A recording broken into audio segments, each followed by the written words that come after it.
up, guys? So welcome again to another of my video. How are you all doing today, guys?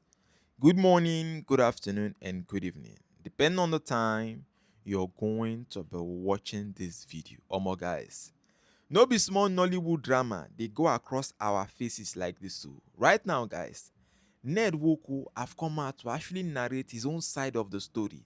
First of all, Ned came out to narrate his side, and when I read his side, tears nearly came down from my eyes. But just after then, Regina Daniels has come again. Oh. Regina Daniels has come to reply Ned Nwoko.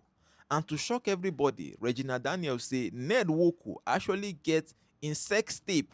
As if that one is not enough, Regina has also revealed that she was never married to Ned and that she no longer wants to be in this marriage.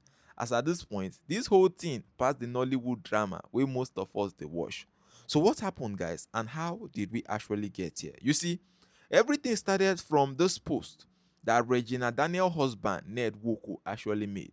After talking to Very Dark Man, it seems like Ned Nwoko decided that he will come out and narrate his own side of the story. And this man really went in depth. He made a post, and in that post, he said, "These videos show Sammy, Regina's brother, repeatedly coming to my house and harassing my children and domestic staff, especially whenever I was not around. His visits were often aggressive and disruptive. This is someone I sponsored through his last 2 years at the University of Ekpoma. I bought his musical instruments, rented and furnished a flat for him in Abuja, in addition to the house I bought for Regina in Asaba before our marriage for the use of all of them. I also routinely provided allowances to all members of the family, including her mother, Rita Daniel. Indeed, in the last 2 years, I have a record of transferring 125 million to her alone." Right now, I understand what Very Dark Man was saying. First of all, Very Dark Man said he has talked with Ned, and Ned was just hot because these are people he helped, these are people he looked out for. And from this his post there, I'm beginning to understand what Very Dark Man said. Going on, he said, when Regina started her rehabilitation, there was a clear instruction by the doctors to strictly restrict people, especially her enablers, from having access to her. The therapy was arranged after I noticed troubling changes in her behavior linked to her dependence on certain illegal substances, including going for 48 hours without sleeping and eating every 2 hours. This is quite serious.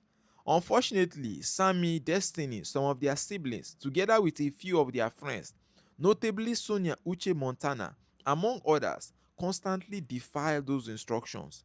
They would come into the house uninvited, sometimes forcing their way in, and would bring her the same drugs she was being treated for.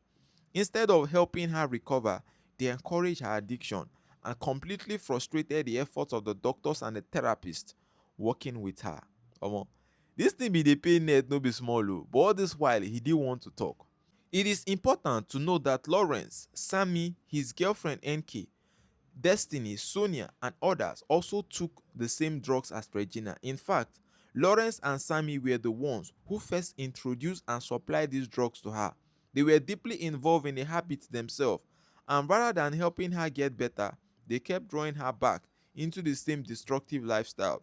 I do not drink alcohol nor smoke. In fact, I am a vegetarian, so I found these characters and behavior reprehensible and totally unacceptable. Just 4 weeks ago, I woke up around 4 a.m. and realized that Regina was in my room, and on the phone, she was clearly high.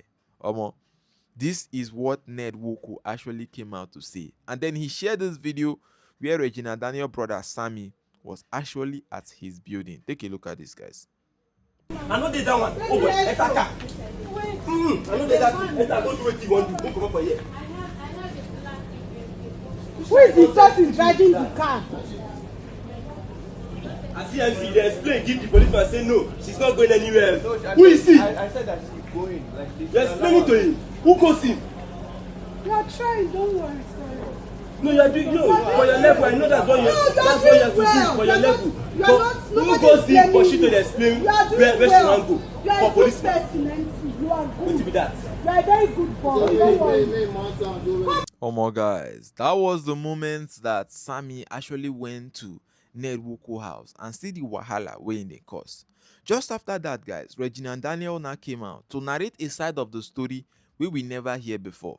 First of all, she said, "Yes, everyone, it is now in history that Regina Daniels did drugs because that was what her husband wanted. Believe it or not. Dearest ex-husband, thanks for breaking the crown you put on my head. No one knew us like us, and I trusted you with all of me, even with my sex tape. Ha! Which I prayed never sees the light. But you have always been a step ahead negatively. Foolish me. When I married you at 17, was I on drugs? I thank God for my time. I thank God for time. My name is ruined for now, but I will rewrite my story. That narrative will be dead and gone. Now that I have let the one thing you have on me out, what else? It's time to fight with all of me in court. I'm not backing down. Now, you narcissistic, manipulative bastard. I'm so pained. I'm so ruined. You all can laugh, but the laughter won't be for long as I serve my God." As if that was not enough, she came out this morning to make this post. Ned, how could you lie so openly and without even small remorse? You know my family has absolutely nothing to do with this. You have always tried to cut them off because of the bond we share. And now you are trying to make them look bad for no reason. Fine, I did drugs, so what? Is that even the issue between us? The moment we had a fight, you rushed to the public shouting drugs, drugs, drugs because you knew it would make a perfect story for the media, something dramatic enough to distract everyone from the real issue. You want to find a reason to arrest everyone around me so that I will have no one left beside me, no friend, no support, no safe place to turn to. Then, when I'm completely isolated and broken, I will be forced to come back to your house because I have nowhere else to go.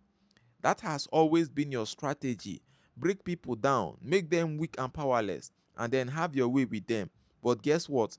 It's not going to work this time. Not anymore. You say you want me to go for rehab, but you're the same Ned who always wanted me high because in your world, I'm sexier. Ha! When I'm high, you like me that way because it made me wild and romantic, exactly how you wanted me to be. Why don't you also tell them how you force yourself on me whenever I say no? Why don't you tell them how you lock me up, seize my phones, and suddenly declare me mentally unstable? The moment I say I no longer want to be in this relationship, but once I change my mind just to get out of that locked room, suddenly I'm fine again. I'm no longer mentally unstable and apparently not in need of rehab anymore. Why don't you also tell them that all your wife and your ex-wife are on drugs? And can you be kind enough to explain to them why that is? Why don't you also tell them how you lock me up and doctors to inject me with some drugs meant for people with bipolar disorder? Why don't you tell them how you take my phones for weeks just because of hate that I talk to my family a lot? You have never seen me act incoherent, stumble, or lose control, so just stop. Every problem we have had started when I no longer wanted you, whether sober or even high. Stop using the drug narrative to create distraction. Tell people the truth. I understand, Sha. You are feeling rejected and hurt, and you are struggling to make peace with the fact that it's all over. Let me make this clear. No matter how much you think you spent on me, it can never equal the value of the time I gave you, my prime years, my energy, and the career opportunity I sacrificed while being with you. And for the record, I would have filed for divorce long ago if there were ever a legal marriage between us. We were never married in any court of law, and no documents were signed. Leave me alone, Ned. Marriage is not by force. Love is not by force. Stop trying to control what no longer belongs to you. Omo, this one go really enter Ned. But now, guys, how old is Regina Daniel? This one that she's saying she gave her prime years. She's still in her 20s, so she can still do a lot of things. And also, guys, Regina Daniel has really gone far. Oh. A lot of things that she said here came as a shocker to me. I don't know for you guys, but these things are really a shocker to me. To you guys, what do you think about this whole thing? Please do well to share me your thoughts. Share me your thoughts in the comment section because I'll be right there waiting to reply to all your comments. And if you enjoy this content, please hit that subscribe button